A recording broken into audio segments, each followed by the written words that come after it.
علماء الإسلام, les savants de l'islam. Les savants de l'islam, une émission préparée et présentée par le professeur Ahmed Jabbar. Les savants de l'islam en coopération avec le Conseil supérieur scientifique et culturel de la Grande Mosquée de Paris et Radio Orient. حلقة اليوم عن ابن بطوطة. Aujourd'hui, je vais vous parler d'un musulman qui n'était pas, à proprement parler, un savant, ou même un homme de science, c'est-à-dire un membre de cette communauté dont la passion est de trouver des réponses à des questions nouvelles, donc de contribuer à découvrir des horizons nouveaux de la connaissance. Mais, d'une certaine manière, le personnage de cette chronique est un découvreur d'horizons nouveaux, parce qu'il a inventé, ou considérablement enrichi, le métier de grand reporter. Au cours de ses longues pérégrinations, il a assisté à des événements insolites. Il a interrogé des gens de toutes conditions. Il a noté ce qu'il observait autour de lui et ce qu'il entendait. Mais il a été plus que cela, puisque pour continuer à vivre sa passion, il a été successivement étudiant, pèlerin, chef de famille, explorateur, ambassadeur et juge. Il a fréquenté les princes, les rois et les gens les plus humbles. Il a failli mourir plusieurs fois.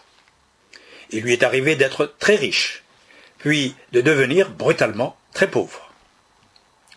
Ce personnage de roman n'est autre que Mohammed ibn Battuta, un maghrébin du XIVe siècle, qui, un matin du mois de juin 1325, décide de larguer les amarres.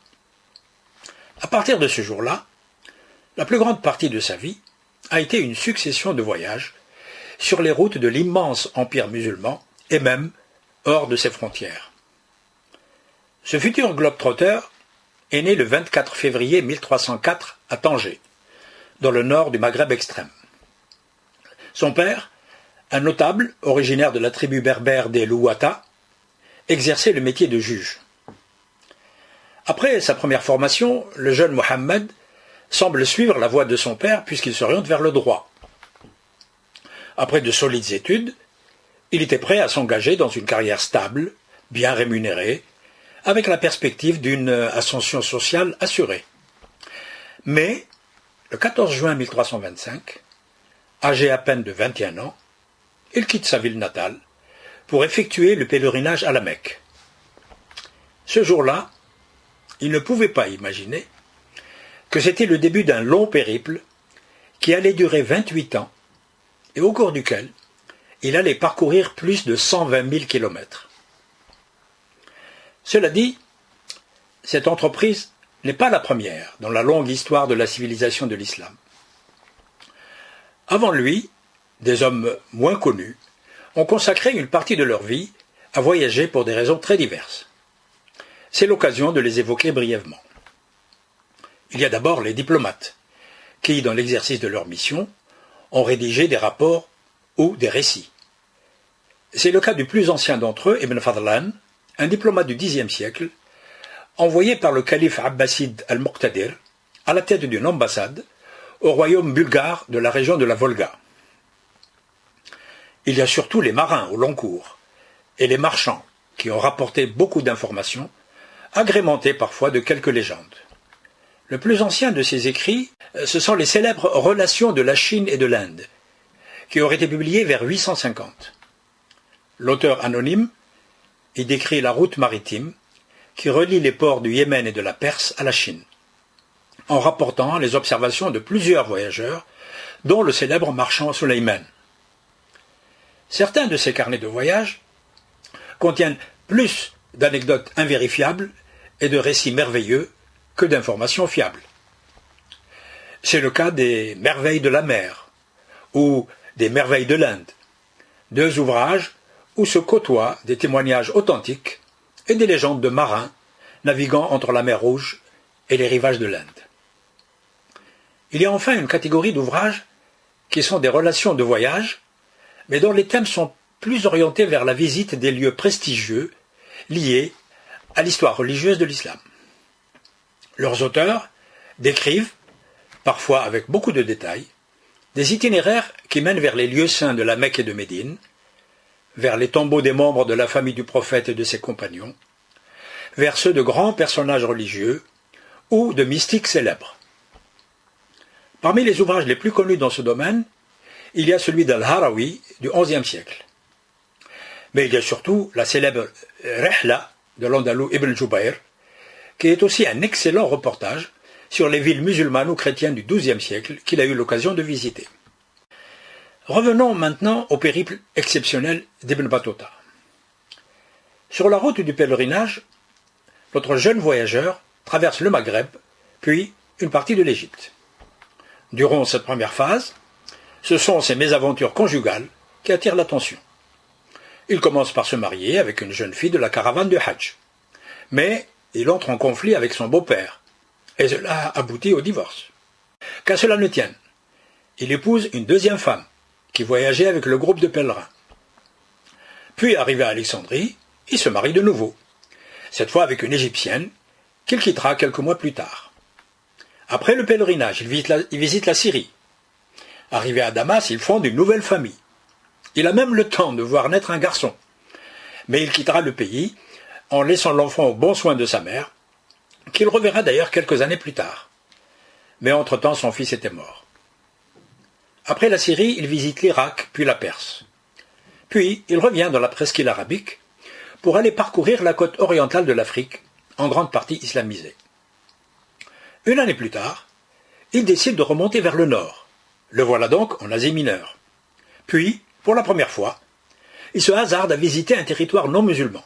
Ce sera le sud de la Russie.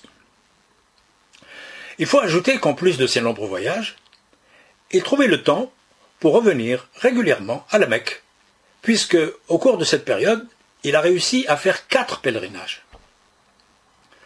En 1334, c'est-à-dire 9 ans après avoir quitté sa ville natale, il caresse un nouveau projet, plus ambitieux, la visite des grands espaces asiatiques. Il commence par l'Inde, où il effectue un long séjour de 8 ans. Puis, il reprend la route et le bateau pour visiter les îles Maldives. Dans ce royaume insolite, sa solide formation de juriste et les diplômes obtenus pendant ses séjours en Syrie lui permettent de postuler à la fonction prestigieuse et bien rémunérée de grand juge. Il devient un notable aux revenus confortables. Dans une perspective d'un long séjour dans cette société si accueillante, il décide, une nouvelle fois, de fonder un foyer, en respectant à la fois la législation musulmane et les traditions locales, puisqu'il s'entoure de 4 épouses et de 3 concubines. Mais ces mêmes traditions vont écourter son séjour dans ces îles paradisiaques. En effet, la sévérité des jugements qu'il rendait, mais dans la stricte observance du droit malikite, avait sérieusement indisposé ses justiciables, surtout lorsqu'il s'agissait de puissants notables. Il est donc remercié après 2 ans d'activité. Il décide de tout abandonner et de se lancer dans une nouvelle aventure, la visite de la Chine. Mais la nostalgie du pays natal se réveille et devient de plus en plus forte.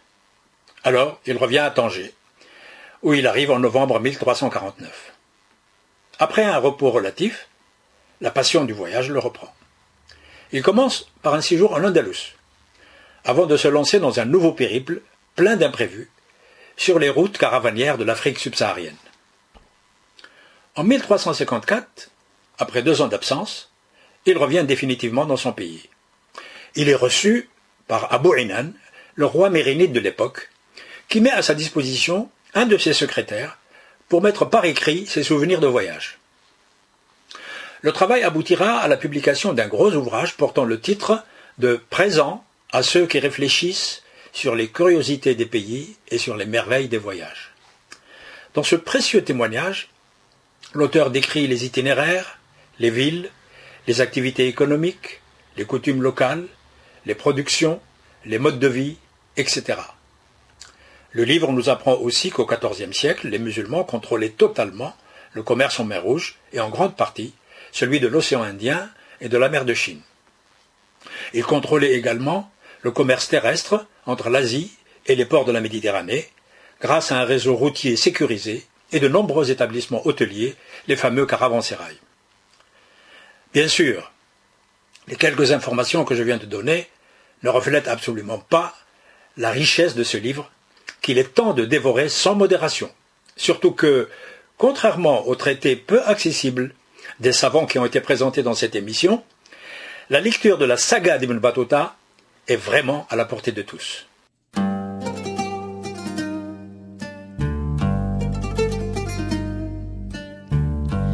كنا مع برنامج علماء الإسلام. C'était les savants de l'islam. Les savants de l'islam, une émission préparée et présentée par le professeur Ahmed Jabbar. Les savants de l'islam, en coopération avec le Conseil supérieur scientifique et culturel de la Grande Mosquée de Paris et Radio Orient.